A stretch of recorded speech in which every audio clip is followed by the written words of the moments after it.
இப்போ நம்ம சரசஸ் food products ஆஃபீஸ்க்கு தான் போக போகிறோங்க. எனக்கு வீட்டில் கொஞ்சம் பொடி வெரைட்டிஸ்லாம் தீந்துருச்சு. அதனால் போய் கொஞ்சம் ஃப்ரெஷ்ஷாக எடுத்துகிட்டு வந்துடலாமே அப்படின்னு சொல்லிவிட்டு இப்போ ஆஃபீஸ் கிளம்புறேங்க. எனக்கு ஆஃபீஸ் ஆரம்பித்ததுலேருந்தே நான் அங்கே தான் பொடி எல்லாமே எடுத்துக்கிறேன். வீடும் ஆஃபீஸும் பக்கம் பக்கம் அப்படிங்கிறதால அப்பப்போ எடுத்துப்பேங்க. சாம்பார் தூள், கறிக்குழம்பு தூள் இதெல்லாம் ஒரு 1/2 லிட்டர் பாக்ஸ்க்கு எடுத்துக்குவேன். அப்புறம் ரசப்பொடியெல்லாம் சின்ன பாக்ஸில் எடுத்துக்குவேங்க. அப்புறம் பெருங்காயத்தூள் கூட எங்ககிட்ட கிடைக்குங்க, தேவைப்படுறவங்க வாங்கிக்கலாம். நான் போனப்போ கொரியருக்கு எல்லாமே ஒரு பக்கம் எடுத்து வச்சிட்டு இருந்தாங்க.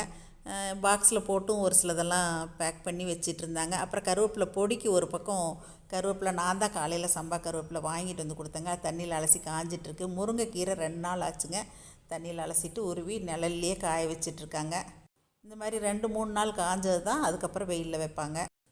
ஆர்டர் ஒவ்வொன்றுக்கா எடுத்து எடுத்து வைக்கும்போது தனித்தனியாக வைப்பாங்க பாருங்கள். டேபிள் மேலே கொஞ்சம் வச்சுருக்காங்க, கீழே கொஞ்சம் வச்சுருக்காங்க. அப்புறம் எல்லாத்தையும் பேக் பண்ணும்போது தனித்தனியாக யாரோட நேமோ அவங்களோடது எழுதி ஸ்லிப் வச்சு பாக்ஸில் வச்சுருவாங்க.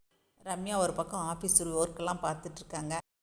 அப்படியே நம்ம உள்ளே பார்த்தோம் அப்படின்னா வறுத்துட்ருக்காங்க. என்ன வறுக்காங்க அப்படின்னு சொல்லிட்டு நான் பக்கத்தில் போய் பார்த்தேங்க. இட்லி பொடிக்கு தான் சாந்தியும் லதாவும் வறுத்துட்டு இருந்தாங்க. இட்லி பொடிக்கு வறுக்கிறதுமே பாருங்கள், ஒரு 1/4 கிலோ அளவுக்கு தான் கருப்பு உளுந்து சேர்த்து வறுப்பாங்க. இவ்வளோ பெரிய சட்டியாக இருந்தாலும் அதிகமாக வறுக்க மாட்டாங்க. 2 பக்கமுமே இந்த மாதிரி கருப்பு உளுந்து தான் இட்லி பொடிக்கு வறுத்துட்ருக்காங்க. அதிகமாக போட்டு வறுத்தா அந்த பக்குவம் வராது அப்படின்னு சொல்லிட்டு கொஞ்சம் கொஞ்சமாக சேர்த்து தான் வறுப்பாங்க. அப்புறம் இடியாப்ப மாவு ஒரு பக்கம் இந்த மாதிரி காய வச்சுருந்தாங்க. இடியாப்ப மாவு எங்களோடது நான் பெருமைக்காகலாம் சொல்லலைங்க, அரைக்க அரைக்க தீர்ந்துட்டே தான் இருக்குது. கேட்குறவங்களுக்கு எங்களால் கொடுக்கவும் முடியல. அப்புறம் வெந்தய களிக்கு ஒரு பக்கம் அரைச்சி வச்சுருந்தாங்க. அப்புறம் ராகி மாவு, முளைக்கட்டின ராகி மாவு அரைச்சி வச்சுருந்தாங்க. இனிமேல் தான் இந்த மாதிரி கண்டெய்னரில் எடுத்து வைப்பாங்க. இடியாப்ப மாவு மட்டும் நாங்கள் அரைக்கிறதுக்கு முன்னாடியே ஆர்டர் வந்துடுங்க. அரைச்சி முடித்து ப்ராசஸ்லாம் முடிஞ்சிச்சுன்னா பேக் பண்ணி வெளியில் போயிடும். இந்த மாதிரி தான் எங்களோட சரசஸ் ஃபுட் ப்ராடக்ட்ஸ் ஆஃபீஸில் ஒர்க் போயிட்டுருக்குதுங்க. வீடும் ஆஃபீஸும் ஒட்டி ஒட்டி இருக்கிறதால எங்கள் வீட்டில் வெயிலில் காய வைக்கிறது எல்லாமே இந்த பக்கம் கொண்டு வந்து பின்னாடி போட்டுருவாங்க. இப்போ முருங்கைக்கீரை வந்து 2-3 நாள் நிழலில் காய வச்சுட்டு இப்போ கொண்டு வந்து வெயிலில் வச்சுருக்காங்க. பொங்கலுக்கு மஞ்சள் கொத்துலேருந்து கிடச்ச மஞ்சள்லையும் எங்கள் வீட்டில் விளைஞ்ச மஞ்சளையும் நான் வந்து ப்ராசஸ் பண்ணி வச்சுருக்கேங்க.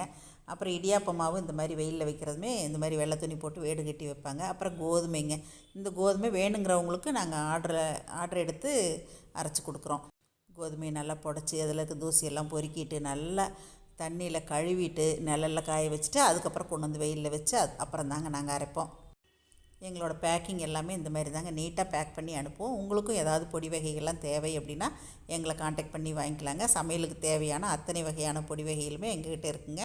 இப்போ ஸ்க்ரீனில் போயிட்டுருக்க நம்பரில் எங்களை காண்டாக்ட் பண்ணி நீங்கள் வாங்கிக்கலாங்க. தேங்க்யூ.